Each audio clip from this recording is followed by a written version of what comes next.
जरा सोचो, एक आदमी पेट्रोल पीकर बहुत ज्यादा ताकतवर हो जाए, लेकिन चीजें जैसे दिख रही है उतनी सीधी है नहीं। कहानी की शुरुआत होती है एक स्पेसशिप से जो सीधा जाकर कोरिया में क्रैश हो गई। स्पेसशिप एक नदी में डूबी और अचानक नदी से एक नंगा आदमी बाहर निकला। इसके बाद हम मैनजी नाम के एक आदमी को देखते हैं जो अपनी पत्नी सोही के साथ नाश्ता तैयार कर रहा था। उनकी हाल ही में शादी हुई थी और दोनों खूब मजे लूट रहे थे। मैनजी काफी अच्छा, सुंदर और मेहनती है, इसलिए सोही खुद को दुनिया की सबसे खुशकिस्मत लड़की समझती है। एक दिन सुबह नाश्ता करते हुए मैनजी ने कहा कि वो आज रात डिनर के समय तक घर नहीं पहुंच पाएगा। सोही ने पूछा, तुम सच में काम के लिए बाहर जा रही है या कुछ और बात है? लेकिन मैनजी ने यही जवाब दिया कि वो उससे बहुत प्यार करता है। फिर शाम को सोही अपने बचपन की सहेलियों से मिलने गई। जब उसकी एक सहेली ने सोही से उसके पति के बारे में पूछा तो सोही ने अपने पति की तारीफों के पुल बांध दिए। इतनी तारीफ सुनकर वो लड़की भी कहने लगी, बस ना, मेरा बॉयफ्रेंड भी बहुत अच्छा है, क्या हो गया? इसके बाद सरा नाम की दूसरी लड़की की बात छिड़ गई। सरा के बारे में अफवाह थी कि उसने अपने पिछले पति को मार डाला था क्योंकि उसका बाहर चक्कर चल रहा था। फिर रात को सोही घर देर से लौटी। तब तक मैनजी सो चुका था। सोही को उसके हाथों पर कुछ निशान दिखे और तभी उसके फोन पर किसी का कॉल आया। फिर सोही ने अपने पति का फोन देखा तो उसमें कई मैसेजेस मिले। एक मैसेज में लिखा था कि वो शुक्रवार को किसी से मिलने वाला है। ये पढ़कर सोही को शक हो गया कि कहीं मैनजी का कोई चक्कर तो नहीं चल रहा। अगली सुबह सोही ने मैनजी को शुक्रवार के दिन उसके साथ एक फंक्शन में चलने को कहा, लेकिन मैनजी ने काम का बहाना करके बात टाल दी। अब सोही का शक और बढ़ गया कि उसकी नाक के नीचे उसका पति उसे धोखा दे रहा है। आखिरकार सोही डॉक्टर जैंग नाम के एक प्राइवेट जासूस से मिली। वो चाहती थी कि जैंग उसके पति का पीछा करके पता लगाए कि सच में उसका कोई चक्कर है या नहीं।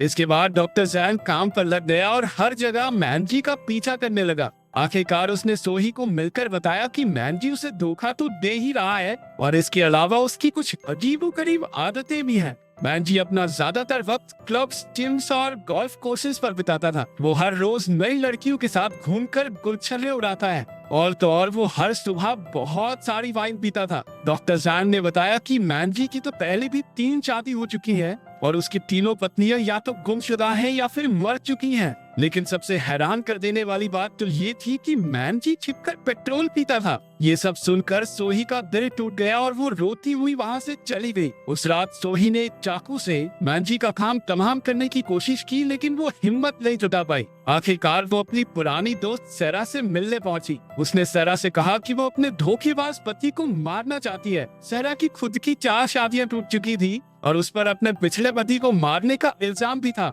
उसने कहा कि हालांकि उसने अपने पिछले पति को नहीं मारा, लेकिन फिर भी उस कमीने का मरना बनता था। ये सारे मर्द एक जैसे होते हैं। अगले दिन सोही एक बार फिर से डॉक्टर जैंग से मिली और जासूस ने बताया कि उसके हिसाब से तो मैनजी इस दुनिया का है ही नहीं।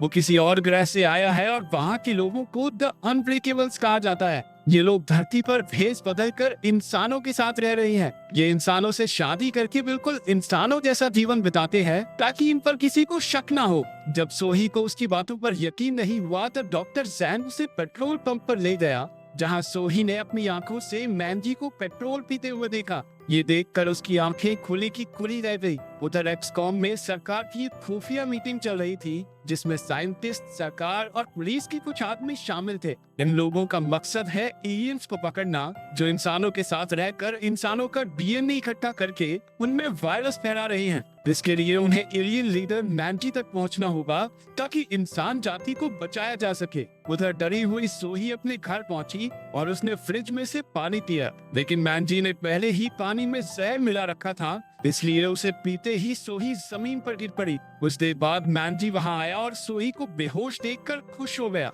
उसने तुरंत सोही के दोस्तों को खबर कर दी ताकि किसी को उस पर शक ना हो। वो जल्दी से उसे हॉस्पिटल लेकर गए जहां डॉक्टर ने बताया कि सोही मर चुकी है। उसकी सारी सहेलियां रोने लगी और मैनजी भी बेचारा बनकर नाटक करने लगा। लेकिन अचानक सोही जाग गई और उसने नीले रंग का जहर थूक दिया। अब मैनजी का प्लान चौपट हो चुका था, लेकिन वो सोही को जिंदा देखकर खुश होने का नाटक करने लगा। इसके बाद मैनजी ने दुकान पर जाकर एक और जहर खरीदा ताकि वो सोही को खत्म कर सके। वही पुलिस भी उनका पीछा कर रही थी और उन्होंने दुकान के बाहर मैनजी की तस्वीरें ली। शाम को मैनजी अपने एलियन दोस्तों से मिला और उन्हें सोही को मारने की प्लान के बारे में बताया। उसने उन सब से सोही की लाश को ठिकाने लगाने में मदद मांगी। दूसरी तरफ सोही सरा के साथ मिलकर मैनजी को मारने का प्लान बनाने लगी और उसे डॉक्टर जैंग से भी मिलवाया। वो तीनों मैनजी को तेज बिजली के झटके देकर मारना चाहते थे। अगर उनका प्लान फेल भी हो गया तो डॉक्टर जैंग के पास एक और प्लान था। उसने एक खास इंजेक्शन बनाया था जिससे एलियंस को मारा जा सकता है,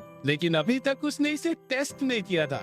वाह, कुछ ज्यादा ही भगवान भरोसे से नहीं हो रही। फिर वो तीनों सोही के घर पहुंचे और प्लान को अंजाम देने में जुट गए। डॉक्टर जैन ने बाथटब में तेज बिजली की किरणें लगा दी और उसका रिमोट निकाला जो कि एक आम लाइटर जैसा दिखता है। उसी वक्त घंटी बजी और उन तीनों को लगा कि मैनजी घर वापस आ गया है। इसीलिए सेरा और डॉक्टर जैन फटाफट बाथरूम में छिप गए, लेकिन दरवाजे पर तो सोही की दोस्त बंदूक लिए खड़ी थी। वो अपने बॉयफ्रेंड ब्रोकोली को ढूंढ रही थी, जो असल में डॉक्टर जैंग ही है। उसने पूरे घर की तलाशी की और देखा कि बाथरूम का दरवाजा अंदर से बंद है। उसने गुस्से में दरवाजा तोड़ डाला, लेकिन वहाँ तो सेरा हल्की हो रही थी। बेचारी शर्मिंदा होकर बाहर आ गई। असल में डॉक्टर जैन तो बाथटब में पर्दे के पीछे छिपा हुआ था। उधर लिविंग रूम में उसने सोही को बताया कि उसका बॉयफ्रेंड शायद उसे धोखा दे रहा है। फिर उसने एक सिगरेट निकाल ली, लेकिन उसके पास लाइटर नहीं था, इसलिए उसने वो लाइटर जैसा दिखने वाला रिमोट उठा लिया। जैसे ही उसने बटन दबाया, डॉक्टर जैन को जोरदार बिजली का झटका लगा। तीनों लड़कियां डर के मारे बाथरूम की ओर भागी और उन्होंने देखा कि डॉक्टर जैन तो मर चुका था। सोही ने उसकी मौत का जिम्मेदार यान सून को ठहराया, क्योंकि उसने ही बटन दबाया था। लेकिन सोही ने कहा कि कोई किसी से कुछ नहीं कहेगा और सब मिलकर डॉक्टर जैन की लाश को छिपाएंगे। उन्होंने लाश को मैनजी की अलमारी में छिपा दिया और तभी मैनजी घर लौट आया। दरअसल आज उसका जन्मदिन भी था, तो सोही कहने लगी, जाओ ना बाबू, नहा के आओ, ऐसे बिना नहाए केक नहीं काटती, ठीक है। जब वो बाथटब में था तो सोही ने बाहर से बटन दबा दिया। मैनजी को बिजली का झटका तो लगा, लेकिन उस पर कोई असर नहीं हुआ। जब लड़कियों ने उसे जिंदा देखा तो उनकी सिट्टी पिट्टी गुम हो गई, लेकिन उन्होंने कहा कि ये तो बस एक प्रैंक था। और इसके बाद सब मिलकर केक काटने लगे। तभी सोही ने मैनजी को वाइन पीने को कहा, जिसमें उसने पहले से जहर मिला रखा था। उसी वक्त अलार्म बजने लगा कि अलमारी में कुछ है, तो मैनजी तलाशी लेने पहुंचा। तीनों लड़कियां भी डरी हुई उसके पीछे आ गई। जैसे ही उसने अलमारी खोली, उसमें से डॉक्टर जैन निकला, जो अब तक जिंदा था। मैनजी को लगा कि वो एक चोर है और उसने उसे मारकर बेहोश कर दिया। सोही को लगा कि अब तो शायद डॉक्टर मर गया, इसलिए उसने मैनजी से डॉक्टर को दफनाने को कहा ताकि वो पकड़े ना जाएं। उधर से मैनजी के एलियन दोस्त सोही की लाश को ठिकाने लगाने आ पहुंचे, लेकिन यहाँ तो कुछ और ही गड़बड़ चल रही थी। इसलिए उन्होंने कहा, हम तो भाई का जन्मदिन मनाने आए हैं, भाई हमारे बिना पार्टी कैसे होगी। मैनजी ने उन्हें वाइन पीने भेज दिया और खुद लड़कियों के साथ डॉक्टर को दफनाने चला गया। जैसे ही मैनजी ने जमीन खोदी, सोही ने पीछे से उसके सर पर कुल्हाड़ी मारकर उसे डॉक्टर के साथ वही दफना दिया। आखिरकार उन तीनों ने चैन की सांस ली, लेकिन तभी मैनजी का सर जमीन से बाहर आ गया। ये देखकर वो तीनों तुरंत गाड़ी में भाग गई। मैनजी भी बाहर निकलकर उनका पीछा करने लगा। वो तो गाड़ी से भी तेज भाग सकता था। इसी चक्कर में गाड़ी का एक्सीडेंट हो गया और इस सब के बीच मैनजी भी एक पहाड़ से नीचे जा गिरा। जब लड़कियों को मैनजी की लाश नहीं मिली तो वो वापस सोही के घर लौट आए, लेकिन वहाँ तो मैनजी के सारे एलियन दोस्त मरे हुए थे, क्योंकि सबने वो जहरीली वाइन पी ली थी। बिना समय गवाए उन तीनों ने सारी लाशें अपनी गाड़ी में भरी और उन्हें ठिकाने लगाने चल पड़ी। लेकिन रास्ते में उन्हें पुलिस ने रोक लिया। उन्होंने बहाना लगा दिया कि सर ये तो हमारी पति है जो शराब पीकर बेहोश हो गई है, पियक्कर कहीं की। आखिरकार उन तीनों को पुलिस स्टेशन ले जाया गया। पुलिस डॉक्टर जैन को भी वहाँ ले आई, क्योंकि उन्हें लगा कि वो आवारा घूम रहा है। असल में बिजली के झटकों की वजह से उसकी याददाश्त चली गई थी। उधर मैनजी पहाड़ चढ़कर फिर से ऊपर आ गया और वहाँ उसे पेट्रोल दिखाई दिया।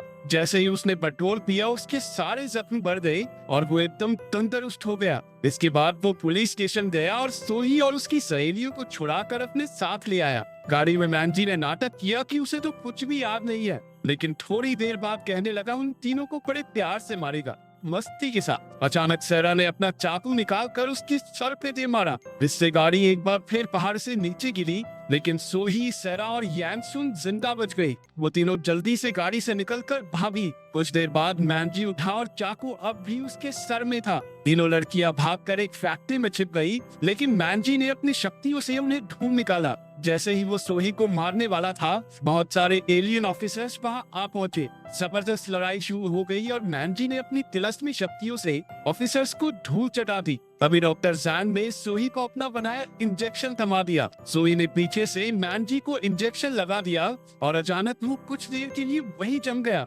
डॉक्टर जैंग के इंजेक्शन ने काम किया और आखिरकार मैनजी मारा गया। 1 साल बाद तीनों सहेलियां पार्टी कर रही थी जब डॉक्टर जैंग यानसुन के लिए फूल लेकर पहुंचा। आखिरकार हमने देखा कि सोही एक पेट्रोल पंप पर गई और पाइप अपने हाथ में उठा ली जैसे कि वो पेट्रोल पीने वाली है, और इसी के साथ कहानी खत्म हो गई। अगर वीडियो पसंद आई तो लाइक कर देना, चैनल को सब्सक्राइब कर देना। मिलते हैं अगली वीडियो में।